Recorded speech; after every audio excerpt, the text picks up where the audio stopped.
What's up, guys? Black is not here, and I'm coming at you guys with my top two branded deck profile. Today we had a case tournament for info, and I played branded, obviously, and we were able to bring it home. We ended up going to the finals, but we weren't actually able to play the match because I had to leave, unfortunately. I was feeling pretty good about my odds of winning, though. Uh, my opponent would have been playing White Forest Runic, so I had a fairly good game, like chance of winning. All the by that point, all the Phoenix Snake Eye guys were out of the tournament. So my rounds were I played against Sprite. Round one, two of them. Round two, played against Phoenix and Snake Eye. I ended up losing that one because of a misplay. I don't know if actually I'll take it back. I ended up losing, and there was a misplay, but I don't know if it would have made me win or help. It would have, but it definitely would have helped my odds. So we'll never know. Round three, I played against Amir. That's easy, 2-0. Round four was against White Forest Runic, the guy who ended up. We split top two pretty much the prize pool. And then top eight I played against Fiend Smith Snake Eye, a different player. Beat him, and then I beat White Forest Fiend Smith in top four. I went to top two, like I said. I had to leave, weren't able to finish the match, so we'll get into the deck profile. 53 cards, lots of goodies in here. Lots of cool stuff that I'll talk about that came up. So we play triple Albaz, triple Aluber, double Cartesia, and double Quem. Easy stuff to go through. So not much to talk about here. Pretty standard. The Quems come up. Two helps you play through Nib. If you get Nib with one on the field, you can summon the other with like Grand Guignol or something, or Titanic Led. But one is pretty much all you need. And going second, I often side at one out, just to have not as many bricks or normal summons that I didn't need. I would often side out a copy of Aluber as well. Never sided out Albaz, of course. Never sided out Cartesia. But there's an argument to play 3 Cartesia. I play 50 plus cards, so there's a good argument to play it. I felt like I had to make a couple concessions to try out some other stuff. And Cartesia was one of the ones to go to 2. Next, we're playing triple Albion, Courier, 1 Kit, 1 Tragedy for like to run out all the Despia stuff and branded stuff. So we're playing. So this is like a given. Obviously, we play the 1 Tragedy and the 2 Merc. We're not playing Allure, but these cards are still good. On Thursday, we had a local. I played 1 Mercurier, but I felt that it came up enough that if I banished 1, I would still want the negate to run 2. So 2 came up. I still would side out 1. Honestly, I would side out this sometimes going second too because this card isn't very good. I actually don't like we still have to play this card, but here we are. I did get to use the graveyard effect to banish the set, so it's not completely useless, but I don't like we have to play it. Kit's good, and then triple Albion. This is good. We actually decided to play more copies of High Spirits. I tried to play 3, but I kept drawing it without dragons, and it wasn't as good. So I cut it to 2, and it felt a lot better. Here's like the good stuff, like the different stuff. We're playing triple Saronir, the 1 Magnemite and the 1 Lubellion for our Vistios, and we'll play the 1 Gimmick Puppet to get it out of the way. But talking about the Vistios are really good this format to play against Snake Eye, Fiend Smith, and like Ubel and stuff. Also good against Branded and White Forest that comes up. So we decided to play triple Saronir. Like I said, we're playing more High Spirits. That's kind of the reason that I made the deck change. We're not playing. I cut the Allure of Darknesses for these so we can play around Droll a little bit better. I don't know how much relevant that will be moving forward though, because I feel like Droll's like a card that like is impactful in like the beginning of a format, and as people develop and learn more things, it becomes less and less useful. But for now, this is pretty good. Obviously, we maxed out on Saronir because he's the engine piece. And Magnum can search all your dragons, so he's like good to play. Jewel's Worm and Baldrake don't really do too much for the deck by themselves, so they're not in the main deck. We do side them though. And then Libellion is good to send for the fusion spell, for Branded Fusion. And you can do a lot of combos. You can send like this with Sarnir as well. And there's a lot of combos you can do with this card. So on locals on Thursday, I was actually playing a copy of Light and Darkness Dragon Lord, so we could play. So like this came up a lot to fuse with like Albion and stuff. But I wasn't running it today. It wasn't as impactful as I would like it to have been, but it was decent. Onto the spells. We're playing triple Branded Fusion, Branded Openings, double High Spirits, 1 in red, and 1 lost. So these cards are all like pretty self-explanatory. I don't have to explain these too much. So High Spirits is good. Like I said, playing more copies to play around Droll. Because it's a quick play, you can chain it to stuff. Like there's cool things you can do, like with Branded Opening and Branded High Spirits. So like, the reason I kind of play these is like if you're using like Albion effect to fuse, like the Albion, the Branded Dragon, you can use these cards to search these, and like banish them for the Albion fusion. And that's relevant because so like if you had to send your Albaz and your Libellion to Grave to fuse, and you want to use the effect, but you didn't want to give up any of those two, you can chain these two as effects to grab these cards to your hand and banish them for Albion. That way you can get the search, and you can get like a Luber or a Quem or a Cartesia with that and continue playing the combos. So these have applications there.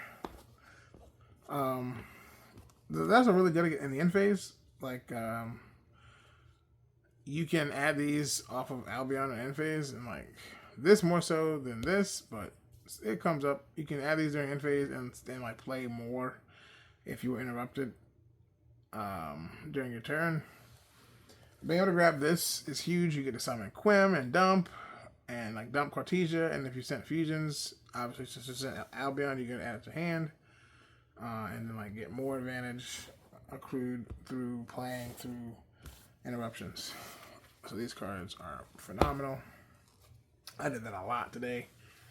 But anytime I didn't use Brand Opening in my combo, or if I was able to combo without it, I'd save it for the end phase and then use it to play through stuff if I got interrupted. It was pretty strong.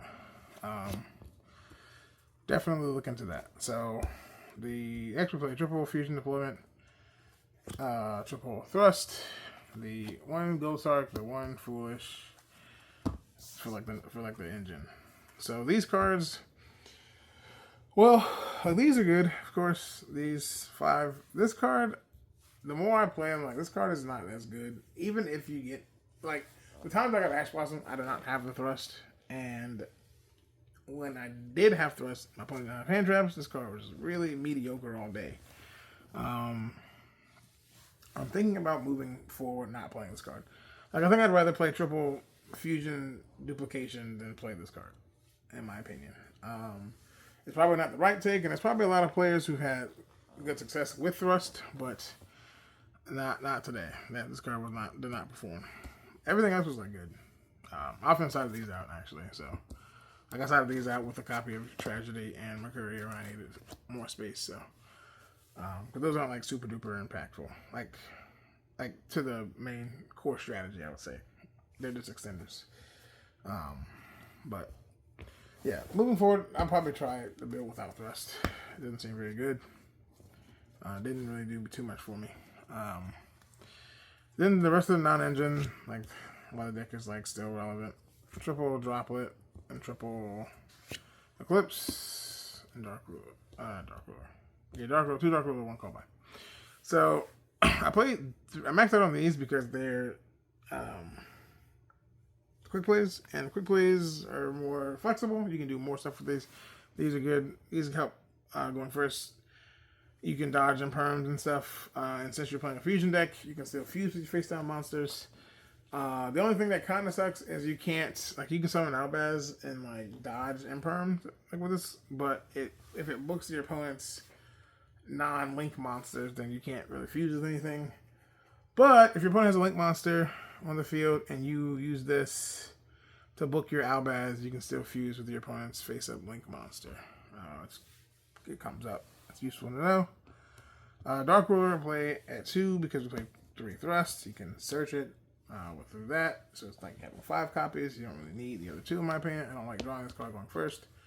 And Droplet is amazing. Call by necessary. You can do a lot of stuff with like I got to play as like with Mirror Jade and Quem on the field. Like if I Mirror Jade to banish something, and then like I will use Droplet to send the Mirror Jade to the grave to negate something else, and then Quem can bring back the Mirror Jade, and I can bash again. It came up not too much today, but it came up in testing on Thursday when I played. So pretty good. Alright, and then the last cards in the deck are Retribution and Duplication. Not much to say about those. Fairly standard. Alright, on to the... I'll try to breeze through the extra deck. It's pretty simple. Not much variance here. Double Mirror Jade, double Albion, 1 Rebellion, 1 Albion Sanctifier, 1 Titanoklad, 1 Renbrum, and 1 Albolinitus. So, these are self-explanatory. It's pretty standard cards. Not really much to say about these. This card's actually really good. I actually use this as like a call by almost. More like a BD card of sorts. Like playing against decks that are heavy graveyard reliant, you can like during their turn they try to do stuff to move cards out of the graveyard and stuff. You can like take them and move them around. Like for example, if you wanted to like if Oak wanted to summon from the grave, you could take that monster they're trying to summon, or one of the monsters trying to summon with Flamberge, and take it to your side of the field. Or you could take like your opponent's like Promethean Princess or something like that, or their target for Promethean Princess. And it can't be targeted, which is nice. Like a lot of these monsters can be targeted, like Imperms and a lot of Runic stuff as well today. So like this card is like an MVP almost. This guy is the true MVP today. So I want to talk about that a little bit because this card works really well in tandem with this card. So this came up twice, and top 8, I used it to win game 1, and then we went to like sudden death almost. We had 1 at a time, and then ended up having to play at turns, 2 turns. I get 2 turns, my opponent gets 2 turns, for a total of 4, and we'll see who has the highest life total at the end of that. And this combo was incredible. So like, my opponent had a huge board of monsters, beat over all my monsters and cleared my board. And I didn't have much else left, but I did have a Retribution to add back Branded Fusion. And I was able to go into Albion, and then Albion banish all the dragons in my grave pretty much to summon this guy.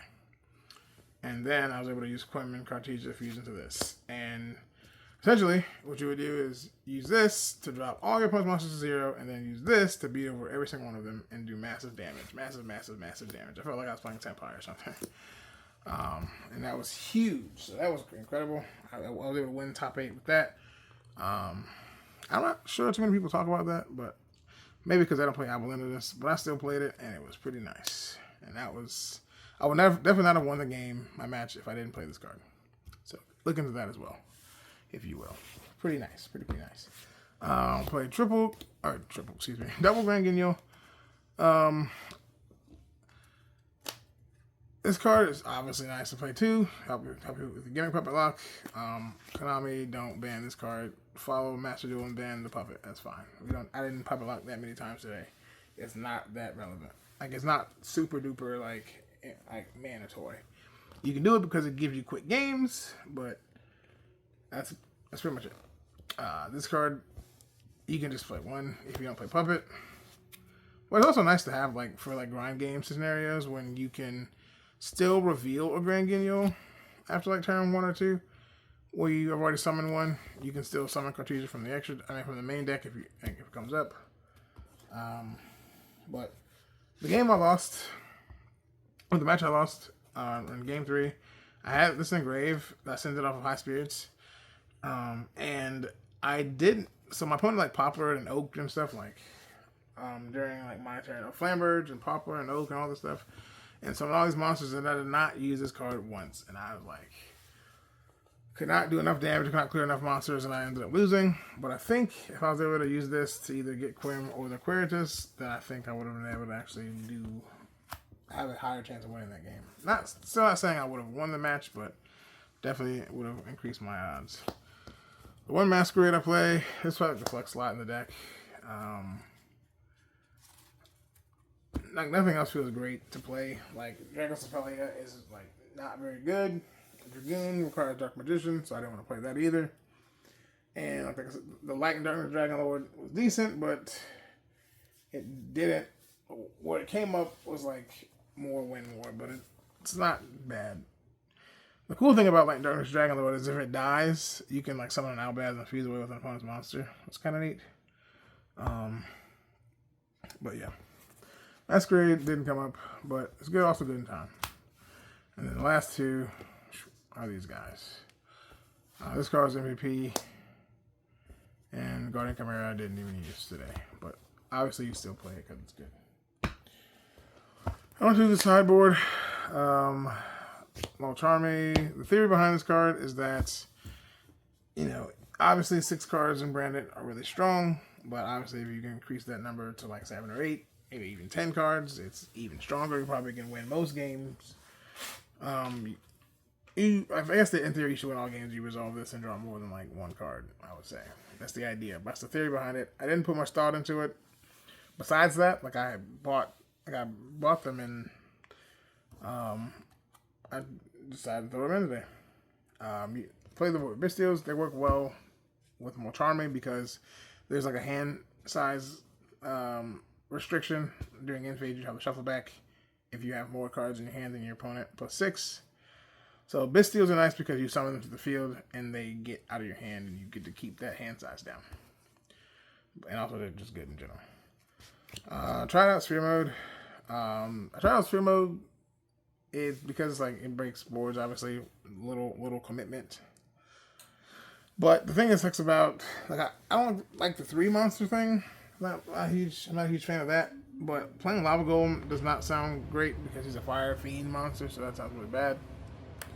The one dragon, which didn't come up today. I only played against Skill Drain in 1 match. It was in a game 1 against the Runic player, and obviously it was not in my main deck, so it didn't come up. But it's still good in theory.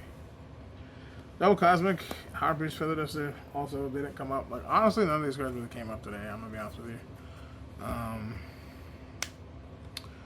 Most going second hands, I did not draw much side in cards, despite siding like upwards of 11 cards in some of my games. Like I said, we're operating on theory at this point then. And then the Brightest Branded Blazing King for like going first. I made a difference. I was playing one of these in the main deck, and I was playing this was a There Can Be Only One, but I cut There Can Be Only One, moved this back to side because this was not very good today either. Normally this card is like amazing. At least it was like really good last format. Probably not as good this format, but we don't really have many other board breakers that are good. So, and Molcharmy can like grab this card, so it's kind of cool, but. It will give you like a higher chance of getting 2. You can like negate 1. Your opponent can negate 1 Desiree, and then you can use another one. But that's the sideboard. Super duper experimental, I'll say. But that's the deck, guys. I hope you guys enjoyed. This deck is a ton of fun. I've been playing this deck forever. I love this deck. Hopefully we can continue to perform well with it, and I will catch you guys in the next one. Peace out.